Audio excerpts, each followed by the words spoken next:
So the second type of transposition mechanism which include replicative transposons. So in this mechanism they transpose by the mechanism which involves in the replication of transposable sequence, and this copy of DNA so formed is inserted into the targeted site while the donor site remain unchanged.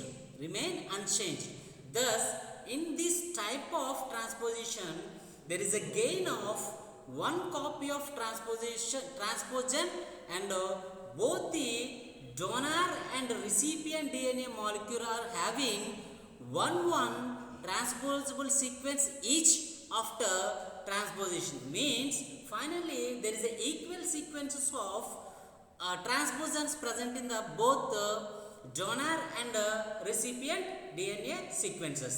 So in diagrammatic representation I will explain clear. See it once.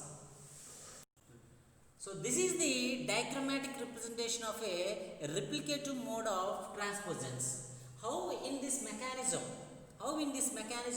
the transposons will jump from donor DNA to recipient DNA, will see clearly, right? Okay, this is, if you see, so this is the structure of donor DNA.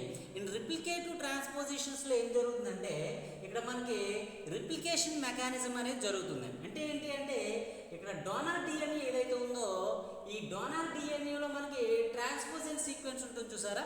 ఈ ట్రాన్స్పోజన్ sequence అనేది replication అంటే total DNA sequence అనేది replication మెకానిజంలోకి వెళ్తుందన్నమాట. So replication జరిగినప్పుడు ఏమవుతుందంటే exact copy of another donor DNA అనేది మనకి form అవుతుంది ఇక్కడ. సో మరి ఇక్కడ ఫామ్ అయినటువంటి ఏదైతే exact copy of another donor DNA ఉందో ఆ డోనర్ డిఎన్ఏ నుంచి మనకి ఇక్కడ ఏం జరుగుతుందంటే ఎగ్జిస్షన్ ఆఫ్ ది ట్రాన్స్పోజన్స్ అనేది జరుగుతుంది. అంటే ఏంటి, ఇక్కడ నార్మల్ పేరెంటల్ డిఎన్ఏ నుంచి కాకుండా దీని ద్వారా మనకి రిప్లికేషన్ ప్రాసెస్ ద్వారా ప్రొడ్యూస్ అయినటువంటి ఇంకో డిఎన్ఏ ఏదైతే ఉంటుందో ఆ డిఎన్ఏ మనకి డోనర్ డిఎన్ఏ కింద యాక్ట్ చేస్తుంది.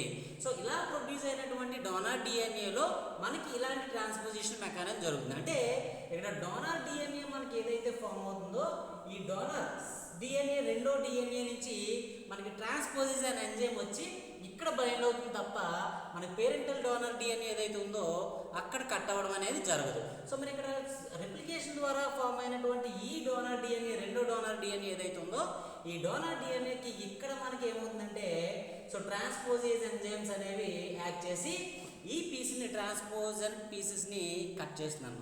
మరి కట్ చేసినటువంటి ఈ ట్రాన్స్పోజన్ పీసెస్ని ఏం చేస్తుందంటే సో ఈ ట్రాన్స్పోజేషన్ ఎంజైమ్ ట్రాన్స్ఫర్ చేసి it will attach to the another place of the location call recipient location or site.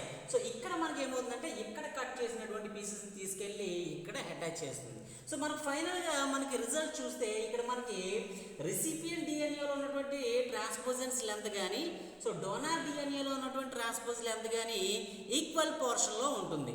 ఎందుకు అంటే ఇక్కడ చూస్తే మనకి డోనార్ డిఎన్ఏ నుంచి ఎటువంటి లాస్ ఆఫ్ ట్రాన్స్పోజన్స్ కానీ ట్రాన్స్ఫర్ కానీ జరగలేదు కాబట్టి అది ఈక్వల్గానే సమానంగానే ఇంటాక్ట్ కండిషన్లో ఉంటుంది. బట్ వేరేస్ మనకి ఇక్కడ కట్ అయింది ఎక్కడి నుంచి అంటే డోనర్ డిఎన్ఏ నుంచి మనకి రిప్లికేషన్ మెకానిజం ద్వారా సింథసిస్ అయినటువంటి అనదర్ డోనర్ డిఎన్ఏ మాలిక్యూల్లో కట్టింగ్ అనేది జరిగింది కాబట్టి ఇక్కడ డోనర్ డిఎన్ఏకి ఎటువంటి ప్రాబ్లం ఉండదు. సో దాట్ ఇక్కడ మనకి రిసిపియంట్ యొక్క transposition length and donor DNA transposition length seems to be like and సిమిలర్గా ఉంటుంది. కాబట్టి ఒకవేళ ఇలాంటి ట్రాన్స్పోజిషన్ మెకానిజం అంటే ఏంటి, రిప్లికేషన్ ప్రాసెస్ ద్వారా వచ్చినటువంటి డిఎన్ఏ నుంచి కనుక ట్రాన్స్పోజిషన్ మెకానిజం జరిగితే that type of transposition లేదా transposons are called as a replicative mode of transposons గా మనం పిలుచుకుంటాం. Right, got it.